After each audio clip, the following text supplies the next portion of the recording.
look better if I turn off the lights there. Please, no dozing. So Christina asked, what does the GVP stand for after my name? Well, I've been at Notre Dame now for 19 years. And normally the first day of school, I have to do a disclaimer with my students. And so I tell them that they might be inclined to put CSC, which is for the Congregation of the Holy Cross, but I'm not a Holy Cross priest. So one of the students asked one day, he says, well, what initial should we put after your name? So I thought about it for a second, and I said, well, just put GVP. And he said, well, what does that stand for? And I said, that stands for Garden Variety Priest. Because that's what I am. I'm a diocesan priest from the Helena Diocese. Well, I told the students that, and so 2 days later, he comes in with this badge. He says, I found the perfect lapel pin for your order. It has a GV on it for Gianni Versace. But I say it stands for Garden Variety. So my talk today is going to talk about music as mystagogy, and I've added another word, catechizing and evangelizing to the sacred arts, especially music. I say that because this is the year of faith, and we've been talking a lot about the new evangelization. Since Benedict has stepped down, we haven't heard as much about it, but I think that the question of evangelization is a constant question with the church. The church is always seeking to spread the good news, and that takes on different forms. So, with the 50th anniversary of the Second Vatican Council, 2013 is this special year of faith, where we're talking about the new evangelization. And it was interesting, last November, at a meeting in Italy of the St. Cecilia Society, the then Pope Emeritus Benedict, spoke to musicians about their role in evangelization. It's so keen. Now, last night I talked about the real crisis that we have in liturgy, the ongoing crisis, the ongoing criticism is regarding usually music and preaching. And that if you deal with music and preaching, you oftentimes will deal with the main problems right there. But the question I always think of is, how many people go home humming the homily? So if people know liturgical texts, and especially the Psalms, they know it because of music. So music is so essential for really spreading the good news. And that we have different ways in which we do it, and that the church has always adapted. Here we see Benedict tweeting for the first time. And so I think this is only normal. The church has always used whatever technology was available. So in the Middle Ages, it was books. Now it's electronic means. But I think all of these can be used for the good of spreading the good news. So in that, Benedict, in speaking to these musicians, said, Augustine, listening to psalms and hymns, he wrote, when I call to mind the tears I shed at the songs of your church, at the outset of my recovered faith, and how even now I am moved not by the singing, but what is sung. When they are sung, with a clear and skillfully modulated voice, I then acknowledge the great utility of this custom. And so the idea of singing is, I think, part and parcel of spreading the good news. So when he spoke about Ambrose, who was also very keen on music. Ambrose, as the Bishop of Milan, wrote a number of hymns. Because I think he knew that the way you evangelize, the way you catechize, is by getting people to sing. In the East, St. John Chrysostom did the same. He knew the power of music.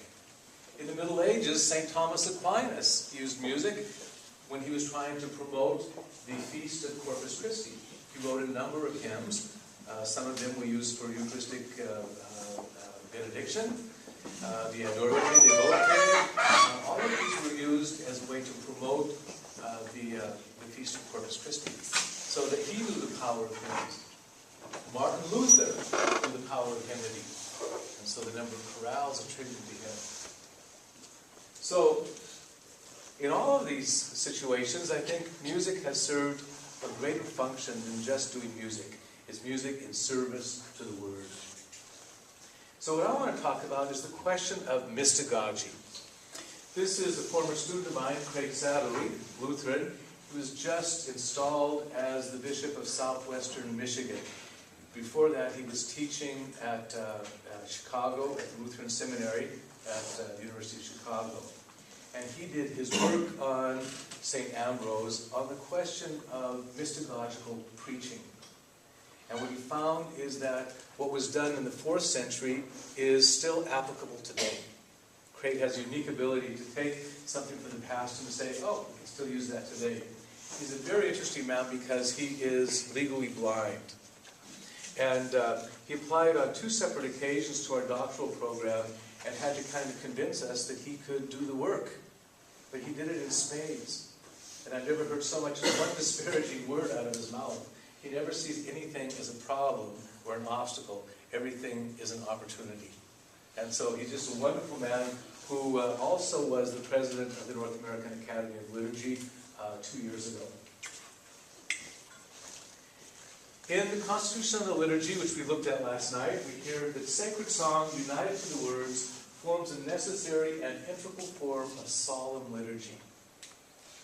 When MPM was founded back in the late 70s, the whole question was, how does music serve the purpose of the liturgy? And the second meeting that was held, I think in either Chicago or Detroit, the theme was about musical liturgy. That music and liturgy are part and parcel. That they go hand in glove together. And I think we've always known that, but it has to be brought to our attention from time to time. Let's begin with the song. We're going to go back and forth between men and women, but let's kind this together. My life goes on in endless song of lovers' lamentation. I hear the real far off hymn that gives a new creation. No storm can shake my inmost calm, while to that rock I'm clinging, since love is Lord of heaven and earth. How can I keep from singing? Through all the tumult and the strife, I hear that music ringing.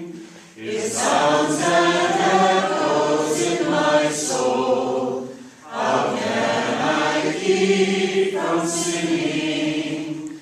No storm can shake my inmost calm, while to that rock I'm clinging, since love is Lord of heaven and earth. How can I keep from singing? Amen. What though the tempest round me roars, I hear the truth it ringeth. What though the darkness round me blows, songs in the night it giveth. No storm can shake my inmost calm, while to that rock I'm clinging, since love is Lord of heaven and earth. How can I keep from singing? Ladies. When tyrants tremble, sick with fear, and hear their death knells ringing, when friends rejoice so far and near, how can I keep from singing? No storm can shake my inmost calm, while to that rock I'm clinging, since love is Lord of heaven and earth. How can I keep from singing? The peace of Christ makes fresh my heart, a fountain ever springing. All things are mine since I am His. How can I keep from singing? No storm can shake my inmost calm, while to that rock I'm clinging, since love is Lord of heaven and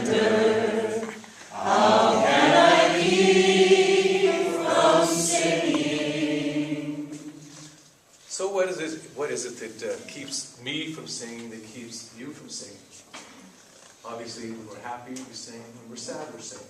Sometimes we are in dire straits, we sing. So song accompanies us all along the way. But what is it that brings us together to sing together as a group? I know what I sing individually, but what about us? What are those occasions?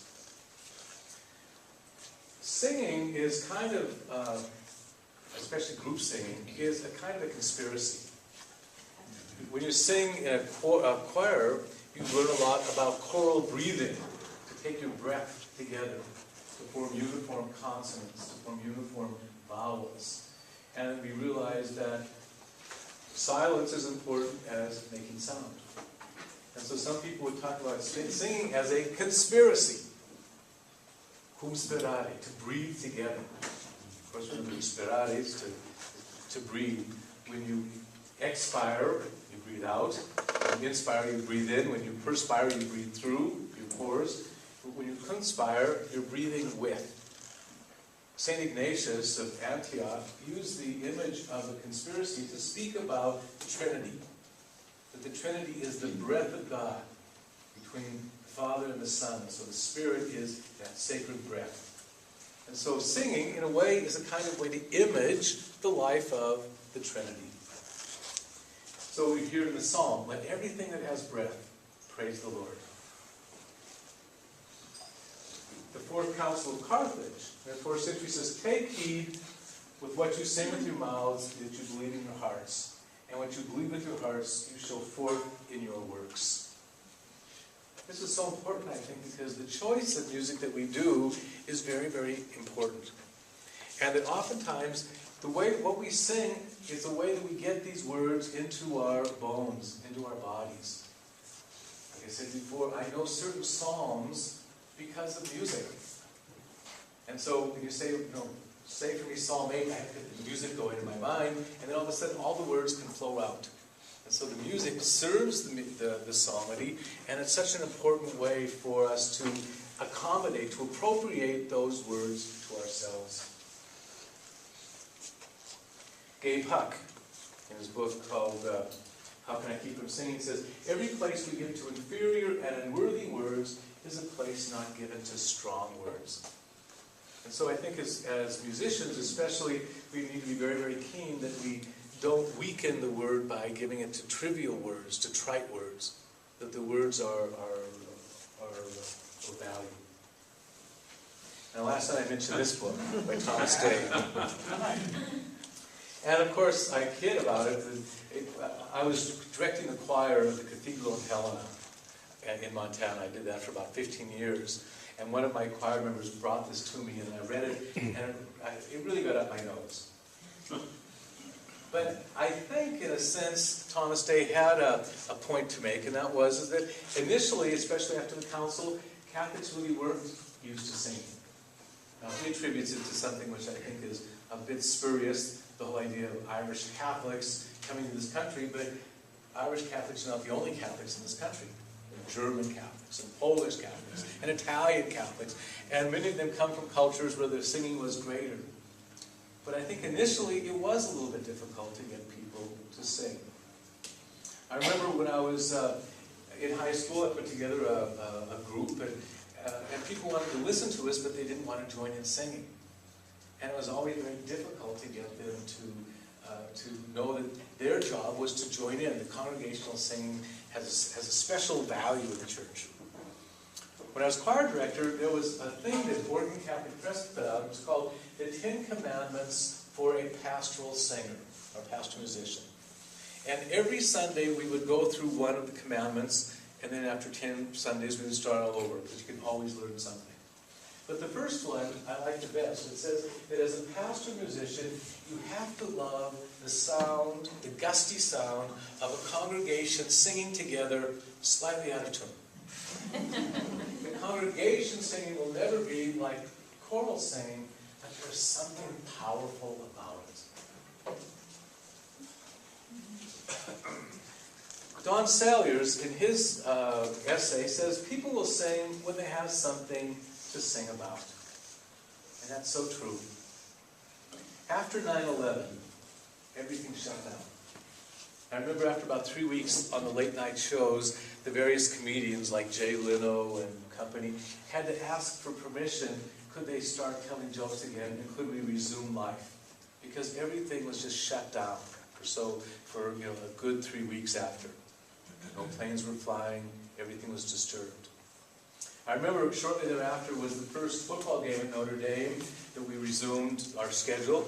And as we were going into the stadium, they gave everybody a paper copy of the American flag.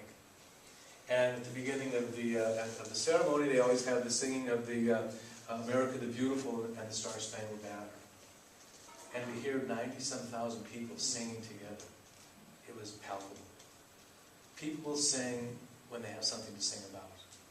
It's on those occasions when we focus in on that we get people over the hump, especially people who maybe aren't used to singing outward. It's a bit of a challenge. When I was in college, my music teacher once brought in a scratchy record of the rededication of the Cathedral of St. Michael in Coventry. This was a cathedral that was heavily bombed during World War II. And after the war, a lot of things were being rebuilt, and they decided not to rebuild the cathedral right away, but to leave it stand there as a monument to the horrors of war. And then a new cathedral was built. Here's the cathedral as it stood. Oops, sorry.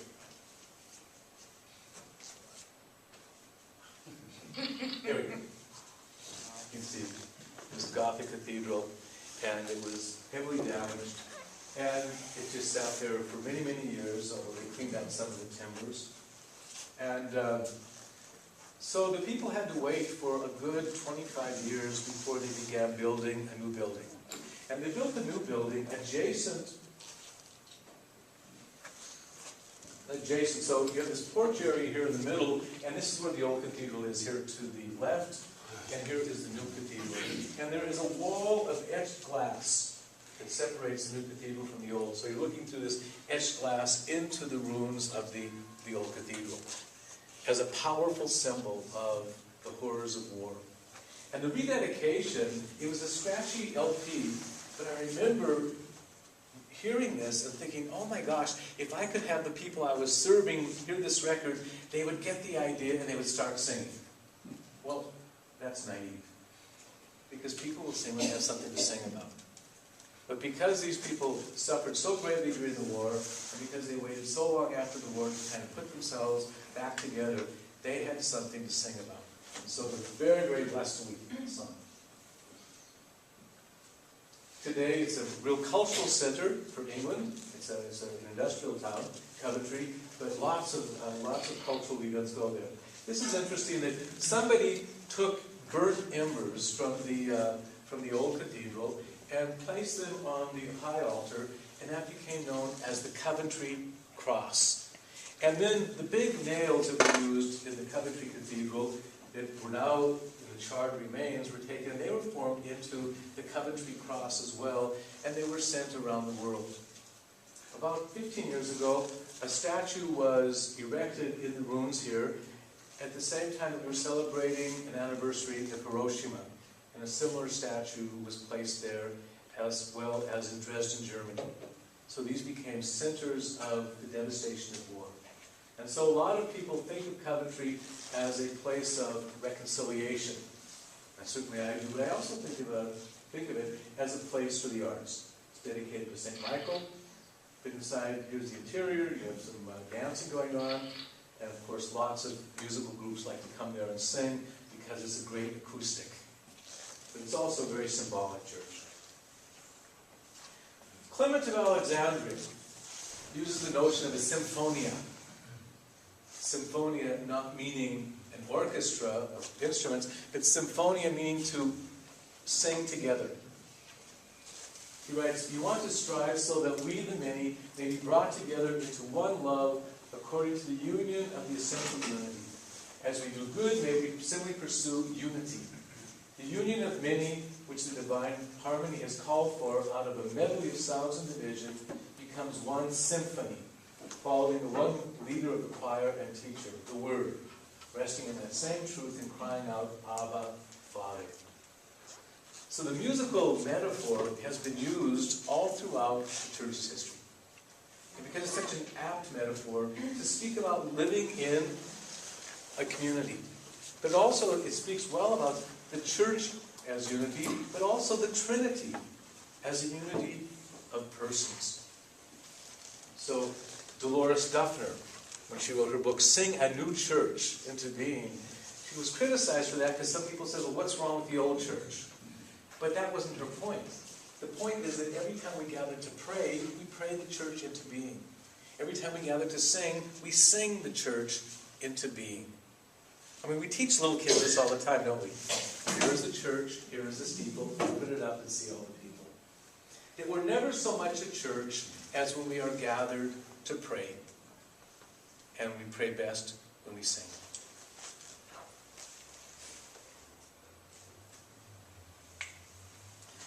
One of my great heroes in the post-conciliar period is a bishop in France of Poitiers. And he wrote a book called Liturgy and the Arts. And he wrote, the liturgy is an art that uses other arts. Art and liturgy, when they join forces, express transcendence. When I read this, I said, yes, this resonated with my experience.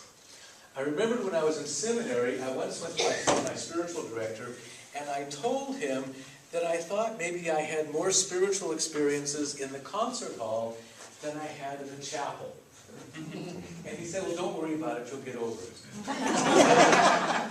He thought I was confessing. Actually, I was professing. Because I've always known that the arts have a way of really bringing people into transcendence. The visual arts, especially the musical arts.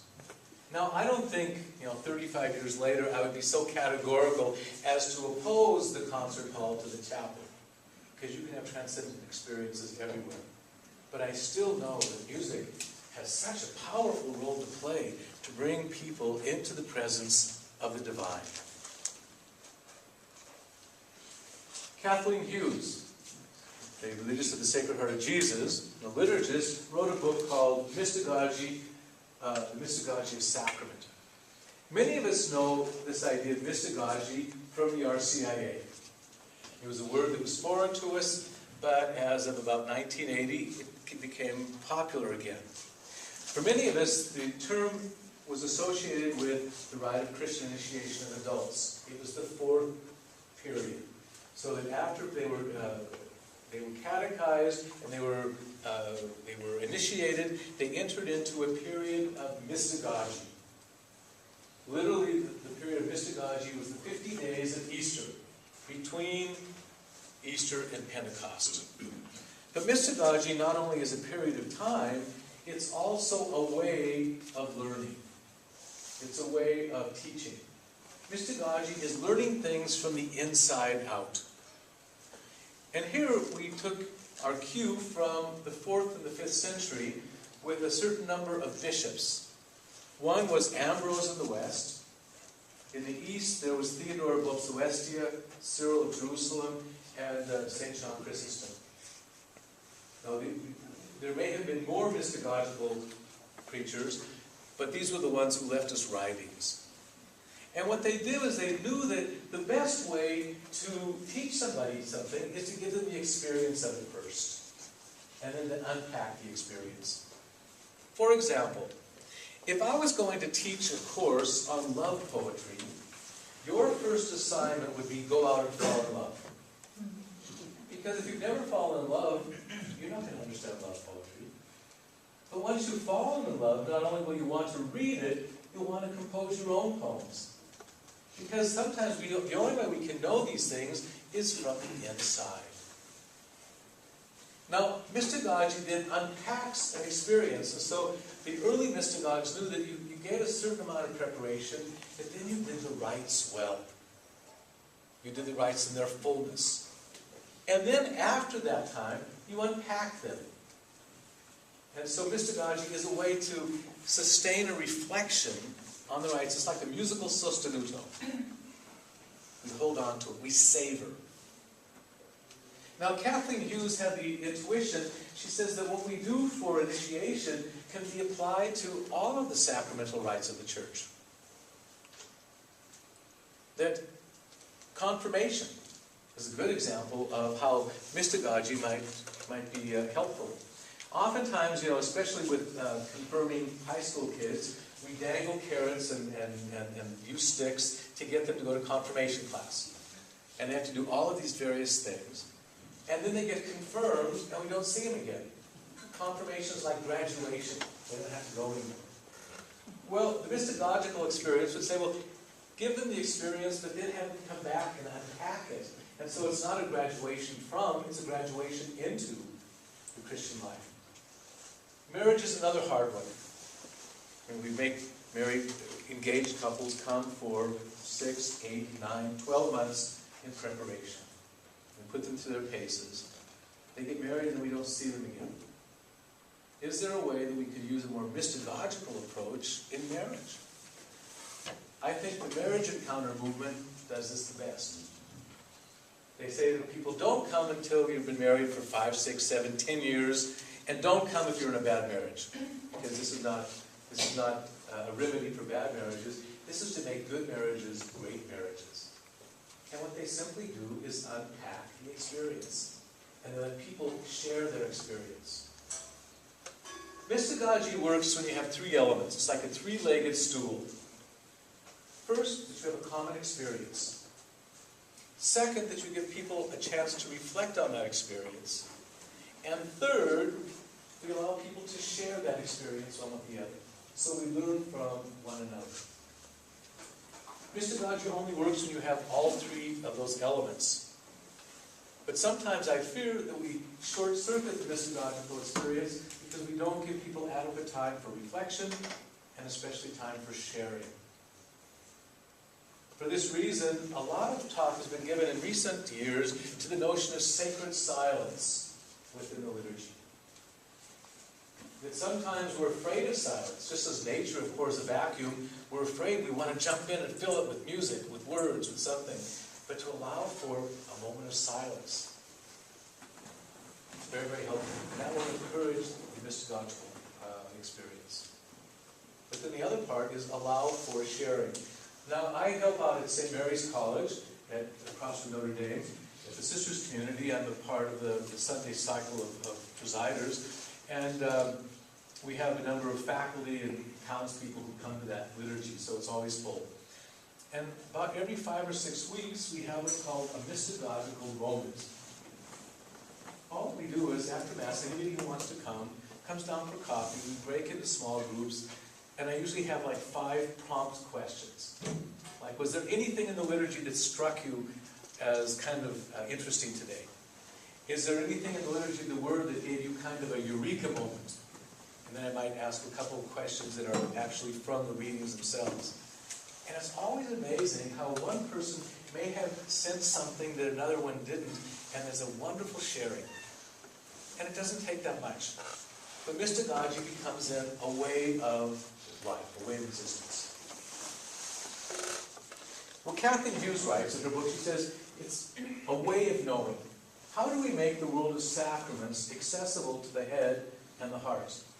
How do we talk about the liturgy and in the process impart not just a knowledge of facts and their history, nor even the relationship of one part to another, but that deep-felt knowledge of head and heart and faith, the knowledge that nurtures whole human persons and inspires a knowing from the inside out. I would contend that music is a very, very special moment for helping people get in touch with head and heart and mind. But it requires this question of reflection and sharing. So we can speak then about the mystagogy of the arts. That the arts have a real special place, I think, in liturgy, and helping people get in touch with the divine. And that we extend this notion of mystagogy not only for the sacraments, but for life in church in general. That we allow for more silence and more sharing. But the sacred arts have a real special role to play.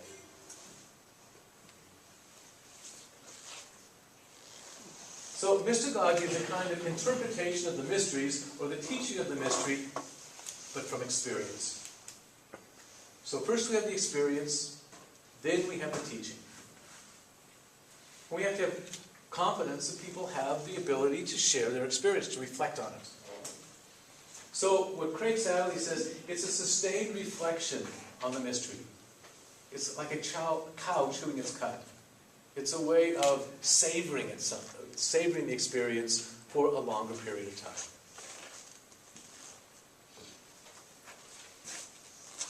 The language of mystagogy is more like poetry than it is like prose. It's almost like too deep for words. It's like when a couple are deeply in love and they're looking into one another's eyes and they're looking for words to express that, but if they were to break the silence, their words would just kind of fall flat. They could never plumb the depths of the feeling. And so sometimes it's better not to say anything, just simply to hold the gaze, unless you're talented enough to speak in a high elevated poetic language.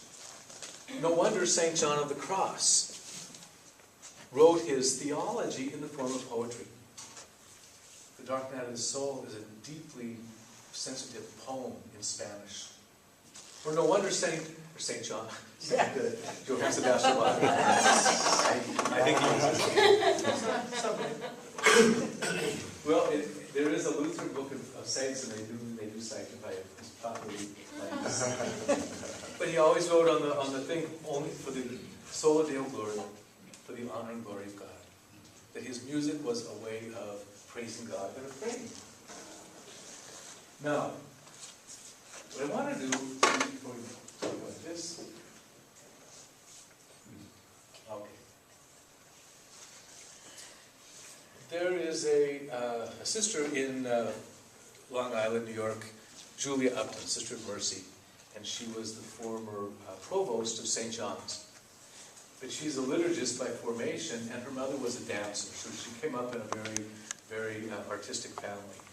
And she used to say that to liturgists, and especially to artists, that we have to be careful to choose proper art forms that actually sustain the mystery. That if we choose forms that are trivial, what we simply do is trivialize the mystery. And the example I would like to give is Psalm 23. We're going to sing this together. This is to the tune of Rudolph the Red-Nosed Reindeer. Here we go. I know the Lord's my shepherd, I will never need a thing.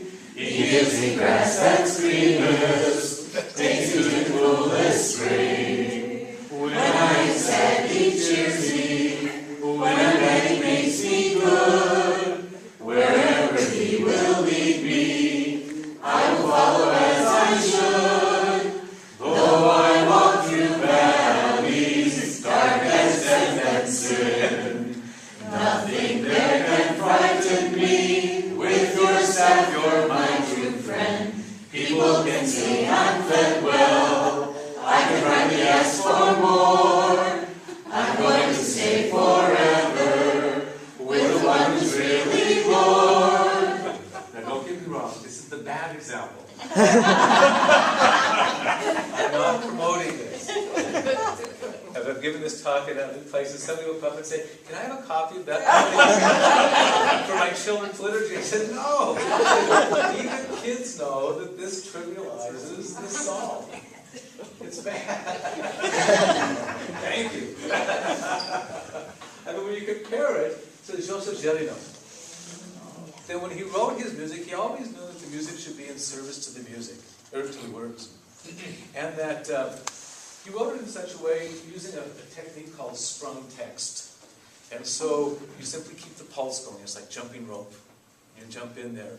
And that it works beautifully in French, but it translates well into other languages. And it gives real priority to the text itself. And so we all know this.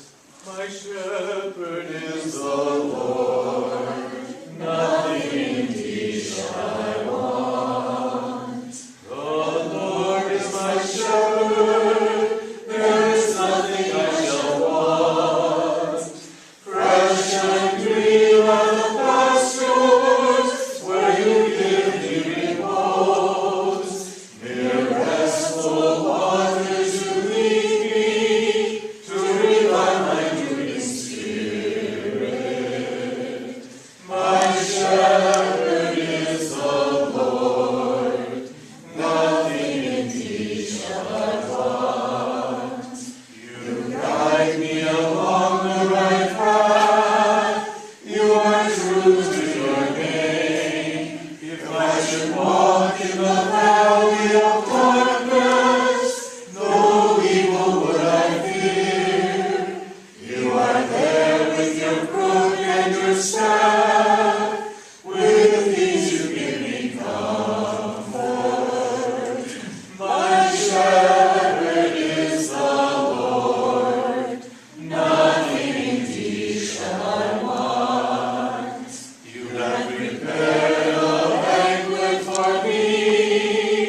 the sprung text, gives priority to the text, and it follows the natural speech patterns and accents. It doesn't move the accent to the wrong syllable. Okay. And I think there's a value there. We have other examples of also psalms that are through composed, which actually takes the text and then it sets the music accordingly, so it brings us through the actual emotion of the psalm. So many, many ways in which we can convey psalms in which it helps people to appropriate the psalm to themselves. Now, the bishops in their documents sing to the Lord, write very prophetically, that faith grows well when it is well expressed in celebration. Good celebrations can foster and nourish faith. Poor celebrations may weaken it. Now, we know that this was a revision of an earlier document, Music in Catholic Worship. And we know that your auxiliary bishop, Bishop Gross, was the head of the bishops' committee who was on that revision. I'm happy that they kept this statement. I was afraid that some of these prophetic statements would be kind of excised out in the new version. But they kept in, I think, all the salient points. This one, however, they did kind of take the fangs out of it. Initially it said, faith grows when it is well expressed in celebration. Good celebrations foster and nourish faith. Poor celebrations weaken and may even destroy it. But maybe that was just a bit too strong and it wasn't empirically provable. But they still have kept the core of the statement. But I think it's true, isn't it? I mean, it's so common for people to shop around for liturgies. They'll go where their needs are going to be met.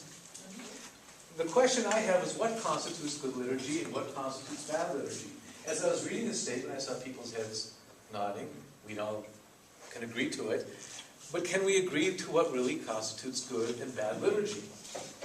For some people, it's the genre of music. Some people want only Gregorian chant. Other people want only a contemporary sound.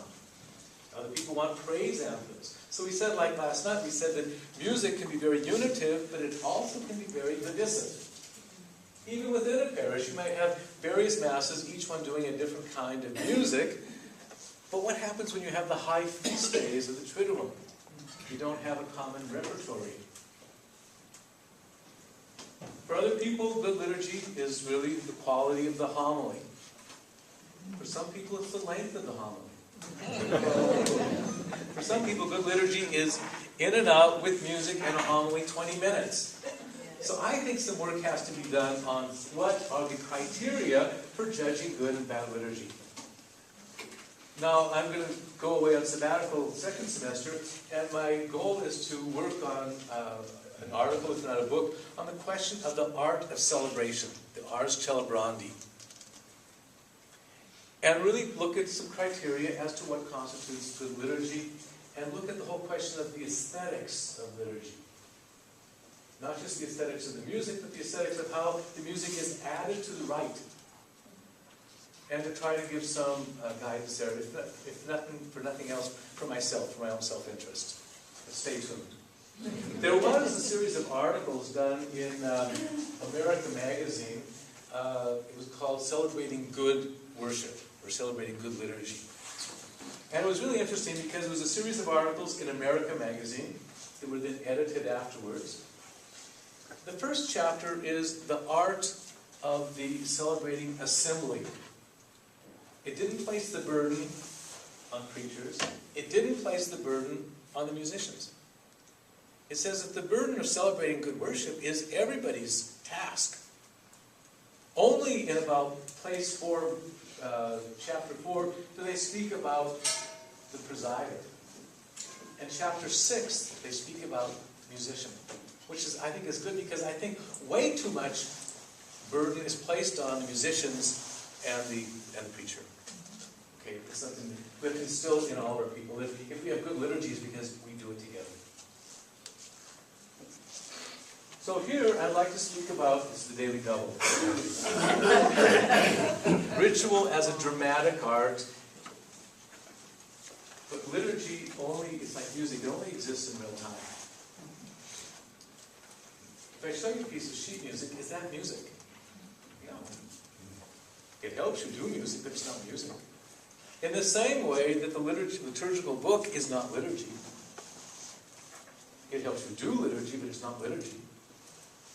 Now I said that because I think after the council, there was a period of time between, 1970 to almost 1980, where all of the rites were being revised, and the liturgical books were being produced, and a lot of people thought, well, that was the liturgical reform, just revising these books. They say, well, no, that's just the first step.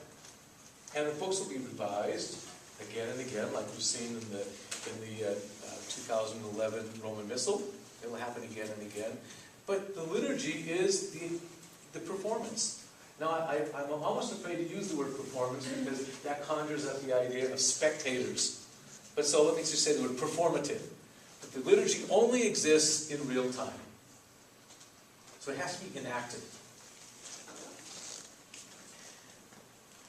Using my friend Jacques Ledwin's idea of opera sacra, I said that the liturgy is an opera sacra. It's a sacred work. It has all different kinds of elements. It has a dramatic element. It's salvation history, being told throughout 4,000 years, with its own epic dimensions. It's like dance, because it moves from place to place. It's choreographed.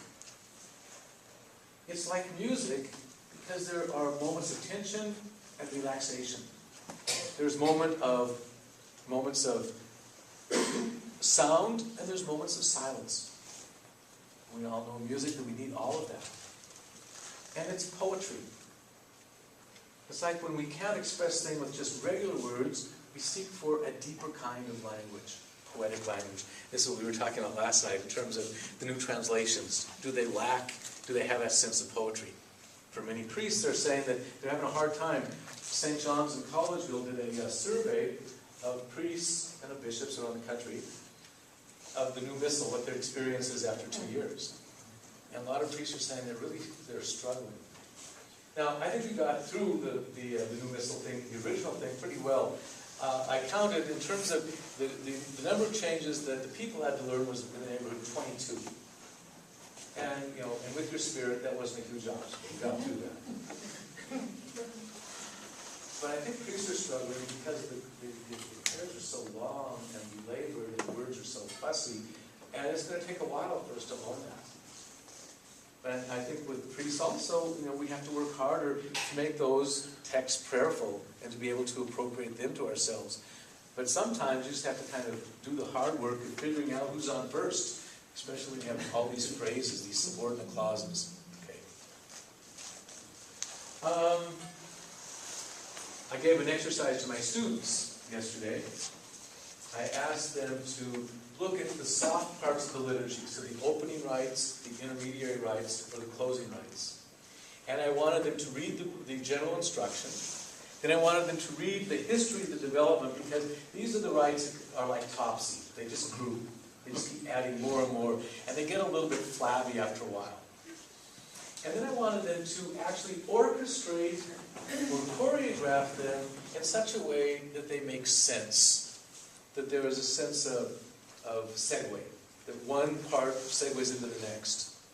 And the example I give them, I say, in the opening rites, we have so many things put in there. And you start with an opening song, which is upbeat, and then you go into the penitential act, which kind of is a downer, and then you get right back up again on the glory, and then you're supposed to be silent for the collect. It's a bit of a roller coaster. I said, is there a way that you can apply your creative hands to this so that it becomes more of a seamless garment?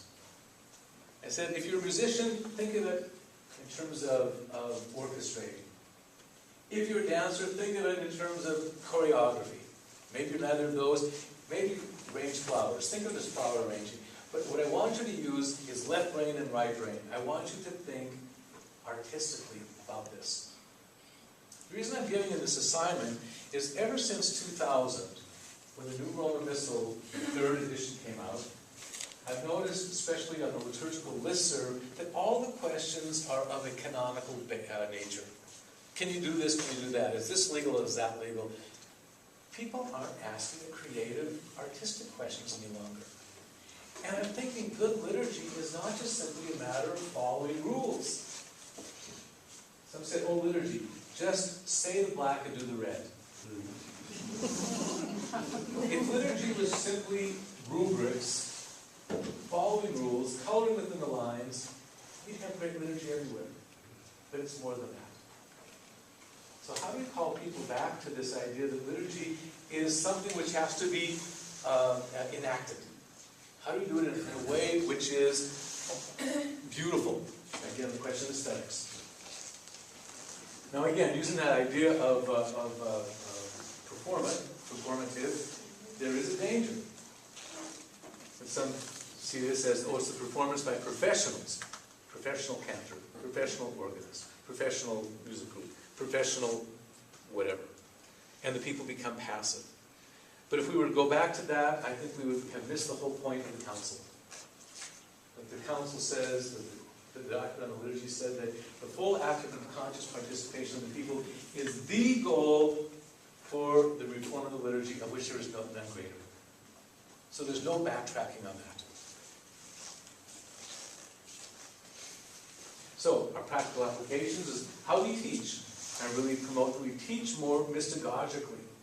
We teach experientially, but then we give people a chance to reflect and unpack. In our preaching, and again, I think our preaching can be more mystagogical. When I'm talking to seminarians about preaching, I say, our preaching can be biblical, we were taught that, but how do you preach even biblically in a mystagogical way? But the other thing is, when you're in the summer, and you have the Bread of Life discourse for like 5 Sundays in a row, and you've dealt with that as much as you can, this is a chance to change your tactic of preaching, and not just preach biblically, but also preach liturgically. Do you ever take the prayers of the liturgy and actually use those as the basis for your preaching? But that is another source, that's mentioned in the general instruction, for our preaching, that the preaching is not just on the scriptures, but it's also on the liturgy itself. So the liturgy becomes a source. And also in our formation. Okay. So here is kind of a special call to artists. Paul VI realized this at the end of the council. He wrote a lovely letter to artists, encouraging artists to continue to be involved, knowing that their role in the transmission of faith has been very, very important. John Paul II then wrote a more lengthy letter, which I think is worthy of meditation. It's called Letter to the Artist. And the thing I like about it is he was writing as an artist. He was a playwright, an actor.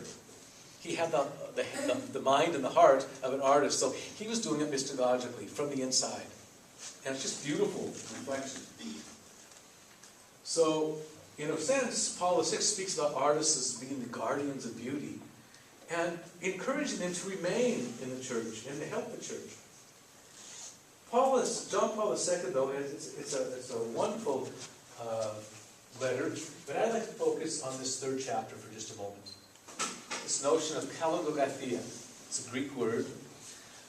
I like the word because I can say it.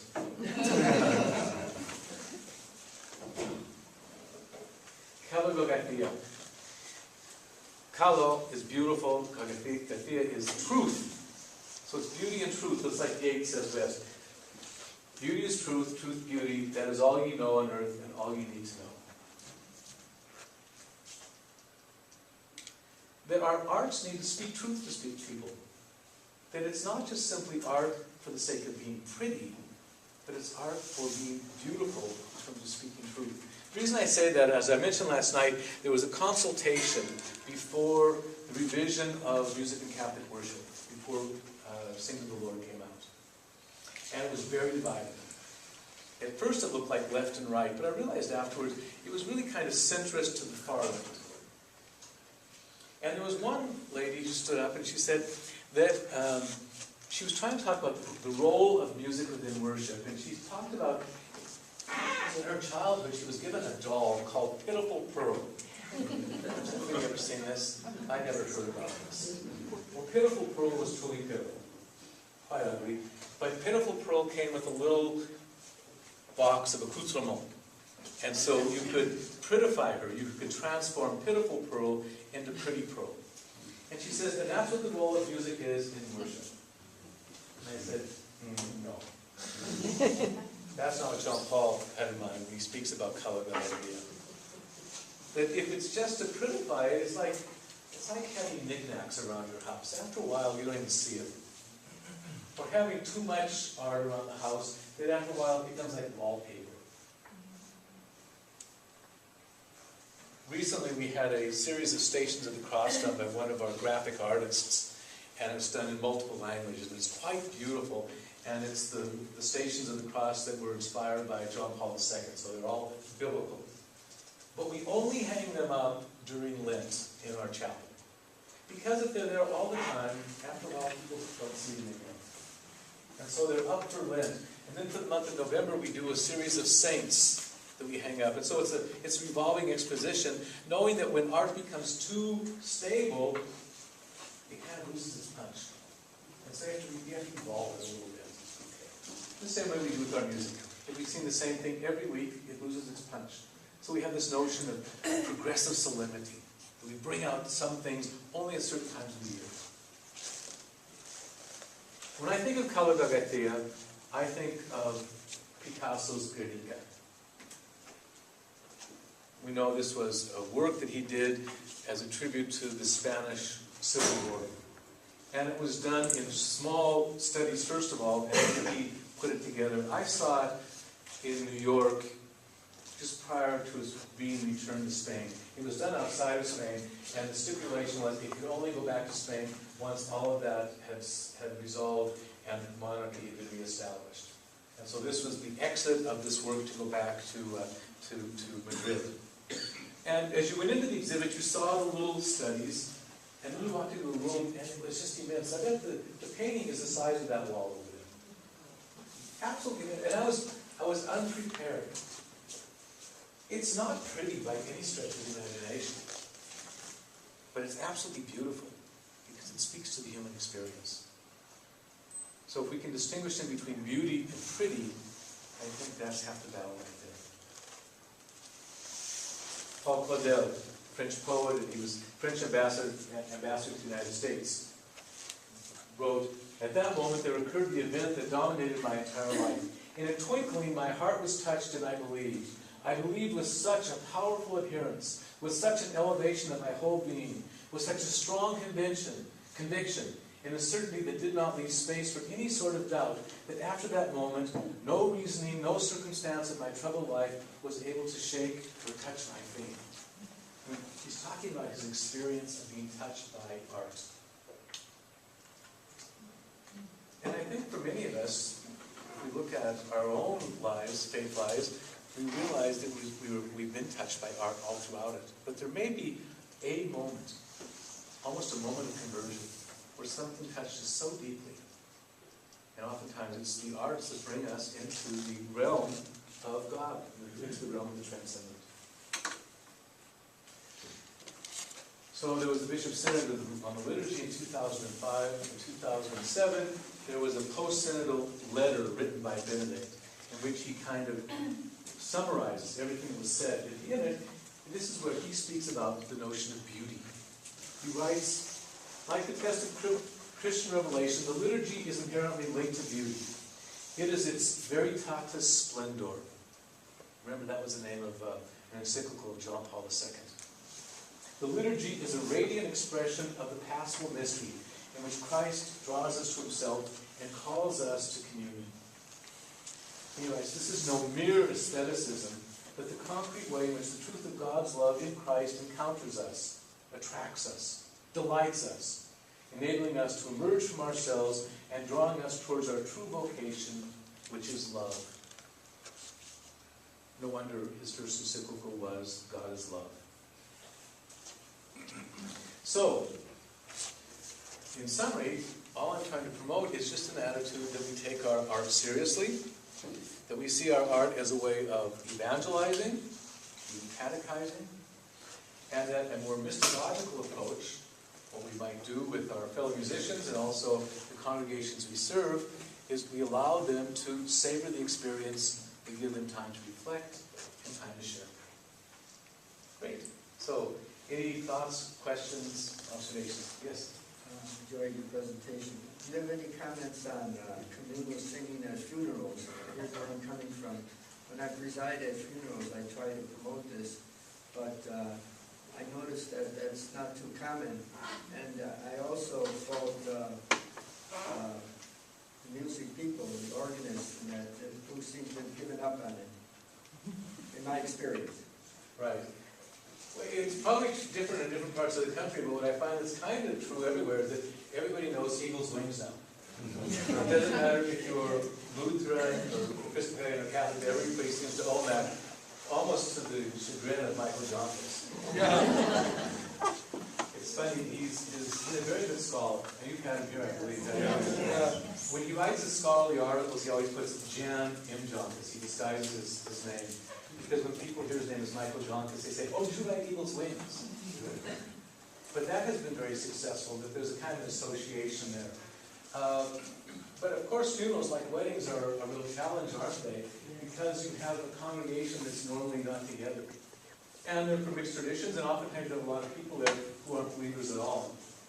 But it can become a wonderful moment for conversion. I had a couple in Seattle this summer who are both working in the parish as ministers, and they wanted their marriage to be such a moment, so they wanted the music to be very participational, and they knew their friends that they knew were kind of standoffish about church and faith, but they wanted this to become a faith moment. And so they devised their whole liturgy so it wouldn't become just a show, and would really involve people. And I heard back from the bride recently, she said one of the very people they were aiming at said afterwards it was a powerful experience, and that a conversion experience. But that's a challenge, isn't it? Because of who's gathered. They're not normal people. Yeah. Three things came to my mind. First of all, you mentioned how on the listservs they're asking all these canonical questions. Seems to me like they're falling back into an understanding of liturgy, which used to be pre-Vatican. In the seminary, when I was there, the old guys who studied before used to talk about liturgy being mainly rubrics. Yeah. And they had big books they used to use by a guy named Wappelhorst, Right. which was about that thick, and I think the whole thing was about rubrics. And with the revival was the understanding that this is not liturgy, and so maybe they have to call to mind what liturgy really is today. Second thing is, I've been encouraged often by being able to listen where there's websites where you can hear good church music performed in the context of a worship service. To me, it's uplifting, at least when I can listen to things like that. Third, I have the question, you talked about the new missal and the great effort needed to be able to, work with it. Yeah. I'm wondering, is that worth it, or should we be starting a movement maybe to do a revision? Because if you read what Bishop Proudman was arguing all the way along, it would seem to me that the course to go would be to revise the whole thing along the lines of 1998 ISIL or beyond that, and the fact that the German bishops recently tabled the whole thing and did not put a date to take it up again indicates that there's problems with it in other places. So maybe struggling to deal with it might be the wrong thing to do. Let's get something going to revise it. Well, I give credit to the German and also to the French bishops because they know about the theology of Saul.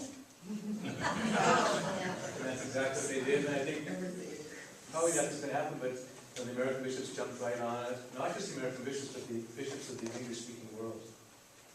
And it might have to do with the way we think of law. I remember once I was walking with an Italian seminarian in my class, and I said something in Italian to him. I said, somebody broke the law. He said, "Che vuol dire?" He got very indignant. "Che vuol dire?" And I said, "Oh, excuse me." I said, "I think I made an anglicism. I made a linguistic fault." He says, "No, it's not linguistic. It's mentality." He said, "You follow Anglo-Saxon law, that you have fewer laws, but you can keep them all, and you have this notion of breaking a law." He says in Italy, he says, we have, Justinian law code, and it's huge, and there are some laws that are actually at odds with one another. You would never speak about breaking a law, because a law is simply a pointer. It points to something deeper, a deeper value. And so we would never speak about breaking a law. I thought, that's interesting. So that summer I was home and I spoke to the bishop. I said, "Do you understand the difference between Italian law and, say, Anglo-Saxon law?" He says, well, absolutely. That's why I always send my canon lawyers to Rome to study. Not because I think the quality of the education is better, but it imbues them in this other understanding of law. The law has to be interpreted, not just observed rigidly. So I think that's part of it right there. It's a mentality issue. It's incredible. I heard when they had their meetings going on, Kaufman kept bringing it up. Yeah. And there were a few more bishops, and they kept hearing him. But instead of going along and seeing the truth in what he said, it's like a barking dog. When you hear it enough, you try to tune it out, and they just tune him out. And they kind of vilify him, which is too bad, because, I mean, I think he comes as a learned man, he's a scriptural scholar with an earned degree, he understands language, he understands that you simply can't translate from A to B. The Italians say it best, they say, traditori, traditori. To translate is to betray. Something is always lost in translation. And then Paul VI understood this when he promoted that document called Comme le Prévoit, the fourth instruction on translation, where he said that you just don't translate word for word,